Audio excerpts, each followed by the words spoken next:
Oregon is not even in the same universe as Georgia, and I think that 16.5, 16-point spread, whatever it is for that September 3rd matchup between the two teams, is justified, and Georgia's probably going to win by more than that. That's what I think. I know that's a few months away, but we got a really good idea for what these teams are and who's going to be playing for both teams.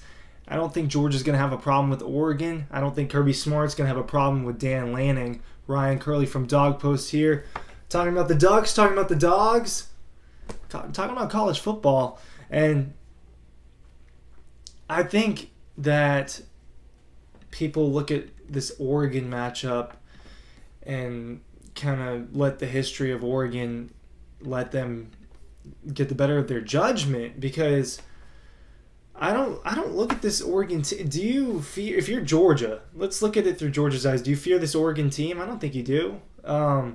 It's going to be in Atlanta. I don't think this is going to be a close game. I really don't. I think Georgia's going to come out firing. And people are going to have their overreactions because Georgia's going to beat the crap out of Oregon, and people are going to freak out and say that, oh, watch out for Georgia. You should watch out for Georgia.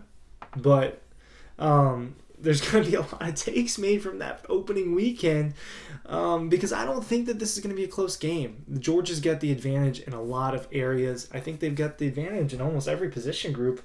Would you rather have Stetson Bennett or Bo Nix? I'd rather have Stetson Bennett as a quarterback. And Georgia, time and time again, has proven to be able to handle Bo Nix. He really hasn't done much against Georgia in the last, 3 years? They played 3 times. Has Bo Nix had any success against Georgia? Not particularly. I got a funny picture here in DAWGSTRUCTION of Bo Nix getting chased around. I actually took this photo. Here. Tremont Wathauer and Nolan Smith running after Bo Nix right there. It's going to be more of that. And those are 2 guys that are going to be running after him because Nolan Smith and Tremont Wathauer are here for another go-around. Bo Nix struggles against really good defenses that can get to the quarterback. Now, he makes plays with his feet, but Dan Lanning, first-year head coach. Now, Mario Cristobal did a really good job at Oregon, so he's not entering a bad situation, but how often do first-year head coaches really have that much success? And you're opening your career against your former boss that you worked for not even a full year beforehand. You learn from Kirby Smart. We saw how long it took Kirby Smart to be able to beat Nick Saban. It only happened a few months ago.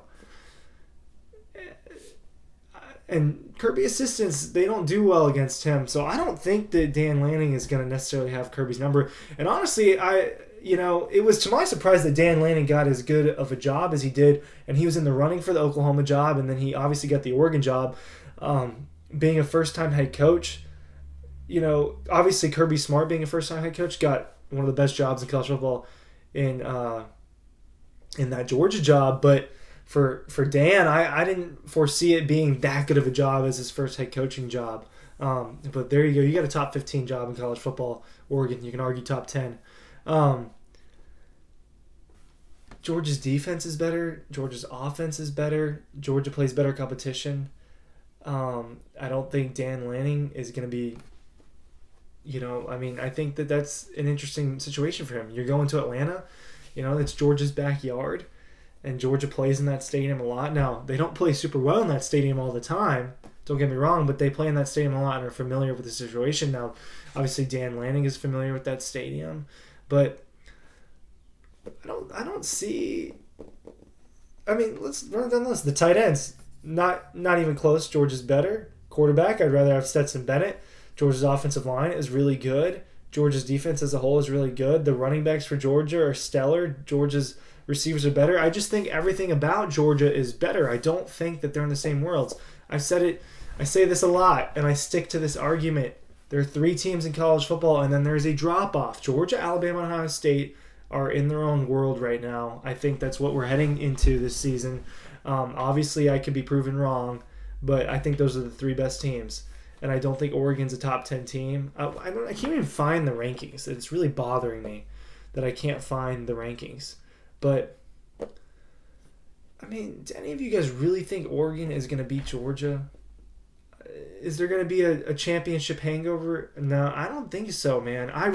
As this process has gone further and further, I have more faith that Georgia has a real shot to win the whole thing again. Now, obviously, they do have a real shot to win the national championship again.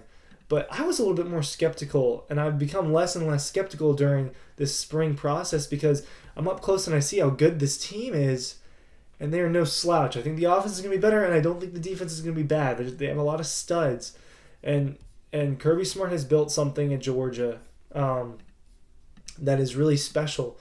But these teams are not in the same universe as Georgia. Oregon is not a team that I think will really compete with Georgia. Now, the only argument I really see against what I've been saying is that this is the first game of the season and Georgia's coming off a national championship, and maybe they're not ready on day one to be what we think they are. That is the only thing that I foresee being kind of opposing to what I'm saying.